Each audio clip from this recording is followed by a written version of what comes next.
Will help you access horror sound effects in Capcut Mobile free tutorial. If this helped, drop a like, share the video, and subscribe for more. In order to access the horror sound effects to your video or audio tracks, make sure it's not selected, but it's deselected, and go to the bottom left hand screen and click Audio. Underneath here, scroll to the right until you see the option Sound Effects. Underneath Sound Effects, you want to scroll to the right until you see the option Horror. Here, if you click a sound effect, you notice Capcut is going to preview. And want to add it, click the plus icon.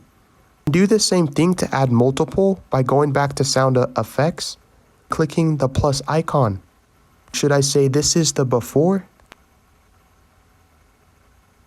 This is the after.